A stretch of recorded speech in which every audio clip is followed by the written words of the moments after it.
The most disorienting part isn't what happens, it's what stops happening. One morning, you wake up and the entire structure of meaning that organized your life, the career ambitions, the relationship goals, the social performances you'd mastered, suddenly feels like a script written for someone else. Not wrong exactly, just irrelevant. Like reading instructions for a game you're no longer playing. And nobody around you notices, because from the outside, you're still functioning, still showing up, still performing the expected responses. But internally, something fundamental has shifted, and the gap between the person people think you are and what you're actually experiencing grows wider every day. This isn't depression, though it can look like it. This isn't a breakdown, though the structure that's falling apart might have been the only thing holding certain aspects of your identity together. This is what happens when consciousness begins reorganizing itself at a level deeper than thought, and most of the established frameworks for understanding psychological distress have no useful language for what's occurring. The signs aren't what the popularized versions suggest. They're not blissful. They're not accompanied by feelings of universal love or sudden clarity about your life's purpose. More often, they arrive as a series of disturbances that don't fit neatly into any category. The first is a growing intolerance for inauthenticity. Not in others, though that shows up too, but primarily in yourself. Conversations that used to be effortless now require enormous energy because you're suddenly aware of the performance involved. The professional mask feels heavy. The friendly persona you've cultivated feels like drag. Every interaction where you're not speaking from something real creates a low-grade nausea that wasn't there before. This isn't social anxiety. Social anxiety fears judgment. This is different. This is the system recognizing incongruence and refusing to cooperate with it. The second sign appears as spontaneous disidentification with previous roles. The career that used to define you stops feeling like you. The identity as someone's partner or parent or these roles continue functioning, but the sense that they constitute who you are starts dissolving. It's not that you stop caring about these areas of life. It's that you stop believing they're you. And that distinction creates profound disorientation, because if these roles aren't you, then what is? The third sign manifests as acute sensitivity to energy and emotional atmosphere. Environments that were previously tolerable become unbearable. Certain people drain you in ways that feel almost physical. Crowded spaces, loud environments, even background noise starts feeling like an assault. This isn't about becoming precious or entitled to perfect conditions. It's about the nervous system recalibrating to detect subtleties that were previously filtered out. You're not imagining it. The research on spontaneous spiritual awakenings documents this as one of the most common symptoms. Heightened perceptual sensitivity, energy surges, expanded awareness that makes ordinary stimuli feel overwhelming. The challenge is that there's no cultural container for this. If you say you're sensitive to energy, people either dismiss it as New Age nonsense or pathologize it as sensory processing disorder. Both miss what's actually happening. The fourth sign shows up as an inability to tolerate superficial content. The media you used to consume, the conversations that filled your time, even the goals you were working toward, they start feeling hollow. Not because there's anything wrong with them, but because they don't address the questions that are now dominating your internal experience. Questions about meaning, about what's real, about why we organize life the way we do. And these aren't intellectual curiosities. They're urgent, embodied questions that won't let you rest. This is where the psychological frameworks start becoming relevant, though most Western psychology still struggles with the vocabulary. What's happening resembles what Carl Jung called the confrontation with the unconscious, a process where material that's been split off from conscious awareness begins surfacing. But it's more specific than that. In Jungian terms, the persona is the mask we wear, the socially adapted self we present to the world. It's not false, but it's partial. It includes only the aspects of ourselves that fit the roles we occupy and excludes everything else. The shadow contains what didn't fit, the parts of ourselves we rejected because they were deemed unacceptable by family, culture, or the identity we constructed to survive. For most people, the persona and shadow exist in a kind of stable tension. The persona manages external reality. The shadow stays largely unconscious, only appearing in dreams, projections onto others, or behaviors we later regret and don't fully understand. But during what gets called spiritual awakening, though that term is imprecise and carries too much baggage, this stable arrangement destabilizes. The persona stops feeling adequate, not because you're failing at the role, but because the role itself starts feeling like a restriction. And simultaneously, shadow material begins emerging, not in a dramatic Hollywood sense, but as growing awareness of parts of yourself you've been suppressing. Maybe it's anger you've never allowed yourself to feel. Maybe it's ambition you labeled as selfish. Maybe it's a desire for solitude that contradicts your identity as someone who's always available. The fifth sign is this: an increasing inability to maintain the previous level of self-abandonment. You've been managing other people's emotions, prioritizing their comfort over your own truth, contorting yourself to fit their expectations. And suddenly, you can't. Not won't, can't. The system refuses. This often gets misinterpreted as selfishness or boundary issues, but it's neither. It's the psyche protecting the integrity of the emerging self by refusing to continue patterns that require disowning essential parts of who you are. The sixth sign shows up as physical exhaustion that doesn't respond to rest. Sleep doesn't restore you. Time off doesn't replenish you. This isn't burnout in the conventional sense, though it can coexist with burnout. This is the body processing an enormous shift in how consciousness is organizing itself, and that process requires energy. Research on spontaneous spiritual awakenings consistently documents this. People report fatigue, energy fluctuations, physical sensations that have no medical explanation. The body isn't malfunctioning. It's integrating something the mind hasn't caught up to yet. The seventh sign appears as what researchers call ego dissolution, a temporary or sustained loss of the sense of being a separate, boundaried self. This doesn't mean you stop functioning or lose cognitive capacity. It means the felt sense of being a distinct individual, separate from everything else, starts becoming porous. Sometimes this is pleasant, accompanied by feelings of connection or unity. Often, especially in the early stages, it's terrifying. Because if the boundary that defines you as you starts dissolving, what remains? The mind panics. It constructs narratives to explain what's happening. Maybe you're losing your grip on reality. Maybe this is the onset of psychosis. Maybe you've damaged yourself through stress or trauma. And here's where the distinction becomes critical. Psychotic breaks involve a loss of contact with consensus reality, often accompanied by paranoia, hallucinations, and inability to function. Ego dissolution in the context of awakening involves a shift in the structure of self-experience while contact with external reality remains intact. You can still navigate the world, hold conversations, meet responsibilities, but the internal experience of who's doing these things has changed. Neuroscientific research on this phenomenon shows that ego dissolution correlates with decreased activity in the default mode network, the brain's self-referential processing system.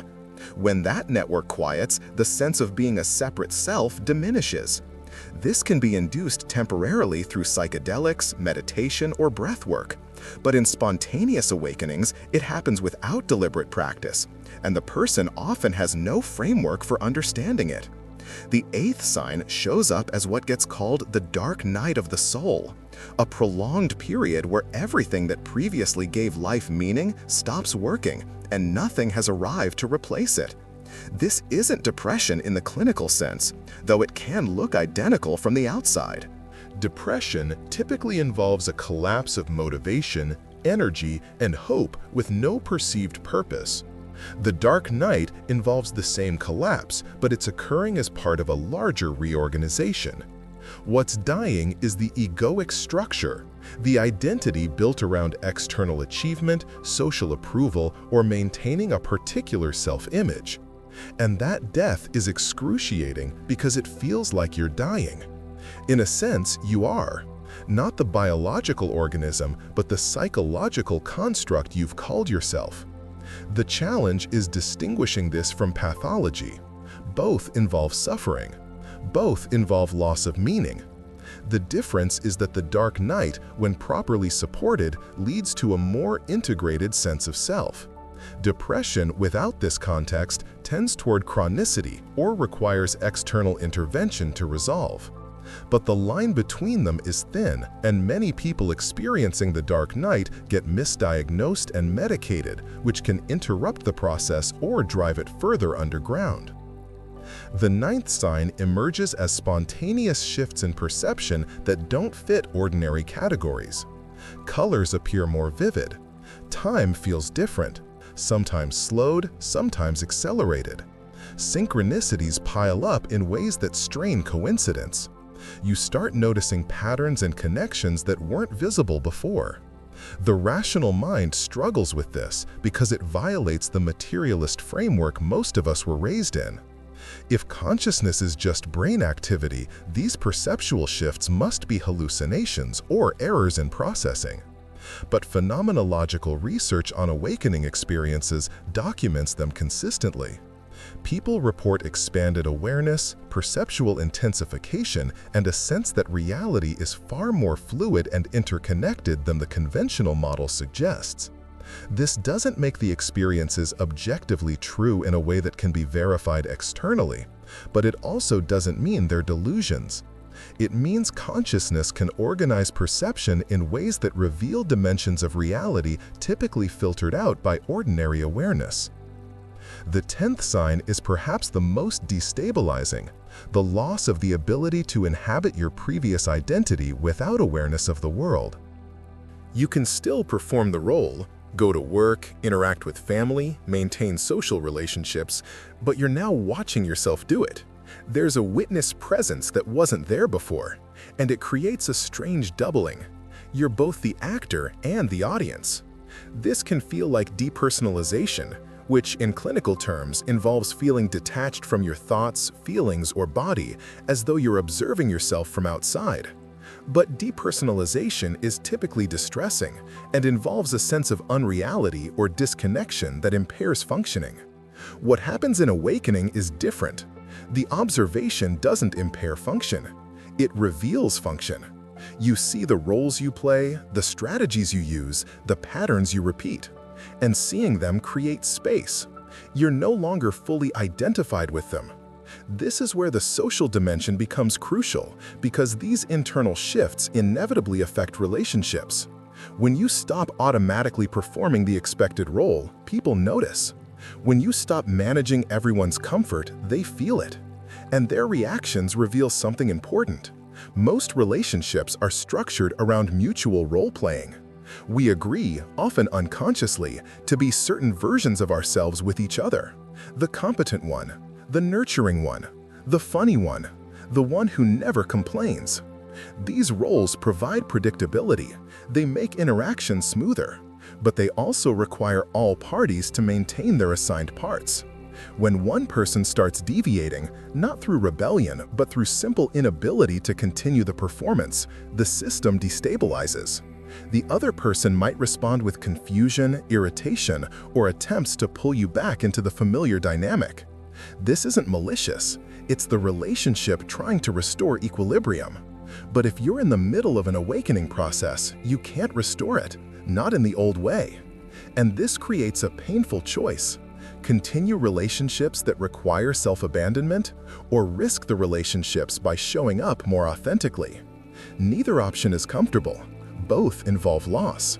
What people around you don't understand is that you're not choosing to be difficult or distant. You're responding to an internal imperative that's stronger than social pressure. The psyche is demanding congruence, and it won't settle for performance anymore. The pattern that emerges is this. The people who react most strongly to your changes are often the ones carrying their own unintegrated shadow material. When you stop performing inauthenticity, it highlights their performance. When you express boundaries, it threatens their boundaryless dynamics. When you prioritize your own experience, it confronts their self-abandonment. This is projection in the Jungian sense. They see in you what they can't acknowledge in themselves. And the intensity of their reaction is proportional to how much they've disowned that quality. A person who's at peace with their own anger won't be triggered by yours. A person who's integrated their need for solitude won't be offended when you decline social invitations. But someone who's rejected those parts of themselves will react as though your behavior is a personal attack. Understanding this doesn't make it easier, but it clarifies what's happening. You're not responsible for managing their triggered responses. And their discomfort doesn't mean you're doing something wrong. It means you're touching something real, and reality is uncomfortable for systems built on avoidance.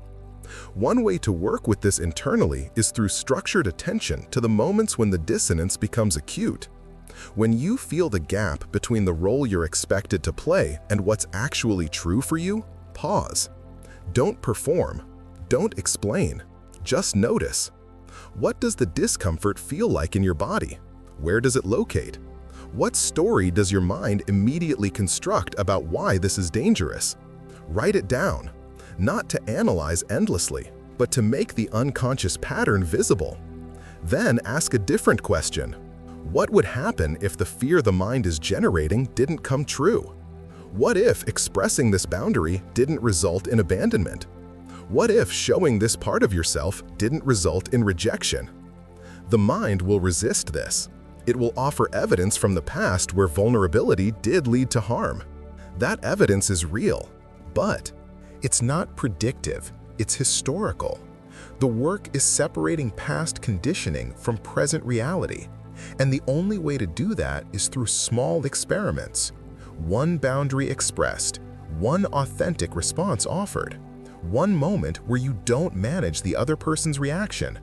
Then you observe what actually happens, as opposed to what you feared would happen. Often, the catastrophe doesn't arrive. Sometimes it does. Some relationships can't survive increased authenticity. But even that outcome provides clarity. You learn which connections were based on genuine regard and which required your self-erasure to function. Another approach involves creating deliberate space for internal dialogue with the parts of yourself that feel threatening or forbidden. This isn't about positive thinking or trying to love your shadow. It's about relationship. Find a quiet space where you won't be interrupted. Close your eyes and invite the part of yourself you've been avoiding.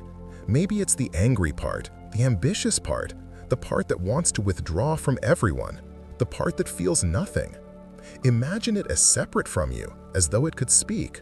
Ask it, what do you need me to understand?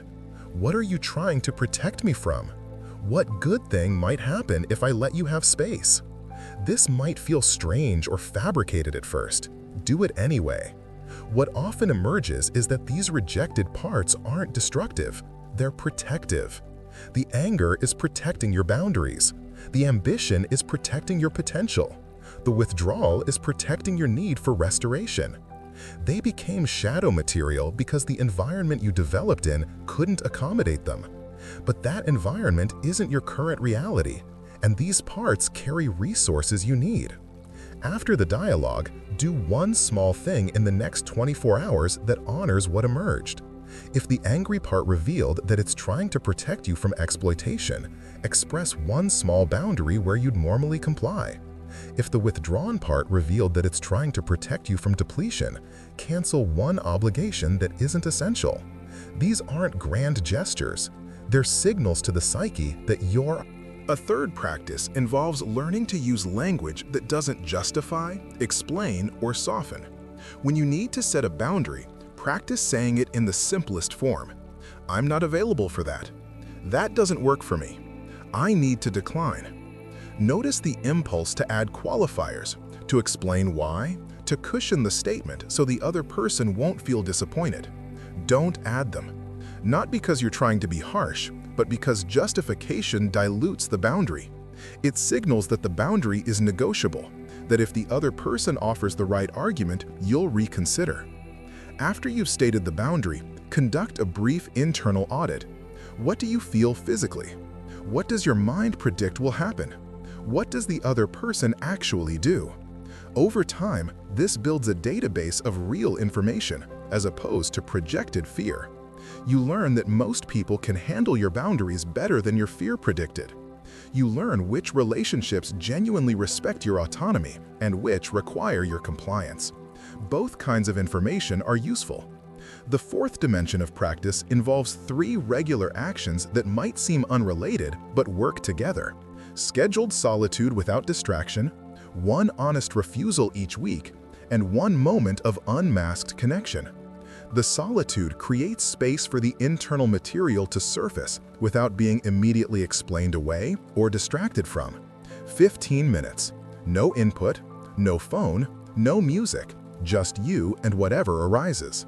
The honest refusal is the place where you decline something you'd normally accept out of obligation, guilt, or fear of disappointing someone.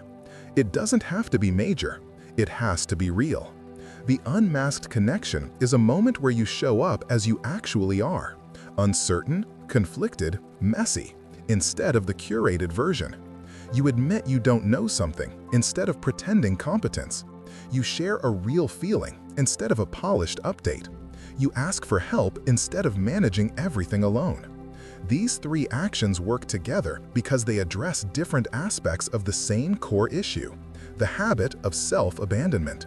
Solitude stops the external noise that allows you to avoid. Refusal builds capacity to tolerate others' disappointment. Unmasked connection proves that your actual self is viable in relationship. Over weeks and months, the cumulative effect is significant. You start recognizing that the roles you play aren't you, they're functions you perform. And that recognition creates freedom. You can still perform them when they're useful, but you're no longer imprisoned by them.